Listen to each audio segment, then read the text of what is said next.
Mumbai batter Sarfaraz Khan దేశవాళీ క్రికెట్లో చాలా కాలంగా పరుగుల వరద పారుస్తున్నాడు.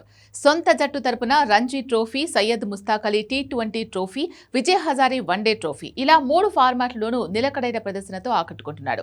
గోవాతో మ్యాచ్లో సర్ఫరాజ్ ఖాన్ విశ్వరూపం ప్రదర్శించాడు. 56 బంతుల్లోనే శతక్ కొట్టిన ఈ కుడి చేతి వాటం బ్యాటర్ మొత్తంగా 75 బంతుల్లో 157 పరుగులు సాధించాడు. అతడి ఇన్నింగ్స్లో 9 ఫోర్లతో పాటు ఏకంగా 14 సిక్సర్లు ఉన్నాయి.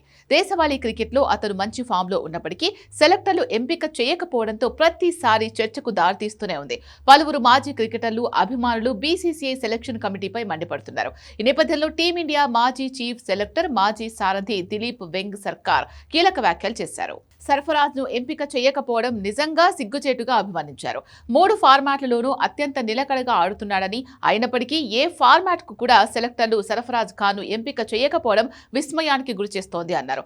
అంతటి ప్రతిభ ఉన్న ఆటగాన్ని తరచూ ఇలా ఎలా పక్కన పెట్టగలుగుతున్నారని ప్రశ్నించారు. ఇంగ్లాండ్తో టెస్టులో పడిక్కల్తో కలిసి సర్ఫరాజ్ ఖాన్ కీలక సమయంలో 132 బంతుల్లో 97 పరుగుల భాగస్వామ్యం నెలకొల్పాడు. సర్ఫరాజ్ మ్యాచ్ విన్నర్ అని, అతడి బ్యాటింగ్ అద్భుతమని, మానసికంగానూ స్ట్రాంగ్ గా ఉంటాడని చెప్పుకొచ్చాడు. ఏ ఫార్మాట్ లోనైనా ఎక్కడైనా చితక్కొట్టగలడని, అలాంటి ఆటగాన్ని సెలెక్ట్ చేయనప్పుడు సెలెక్టర్లు వారికి వారే నిందించుకోవాలని చురకలంటించారు. గతంలో ఇలాంటి ప్రదర్శన తర్వాతే అతనికి జాతీయ జట్టులో చోటు దక్కింది. తీవ్ర స్థాయిలో విమర్శల అనంతరం టీమిండియా మేనేజ్మెంట్ సర్ఫరాజ్ ఖాన్ ను 2024లో అరంగేట్రం చేయించింది. ఇప్పటికీ 6 టెస్టుల్లో 371 పరుగులు సాధించాడు. ఇందులో 1 సెంచరీ, 3 హాఫ్ సెంచరీలు ఉన్నాయి.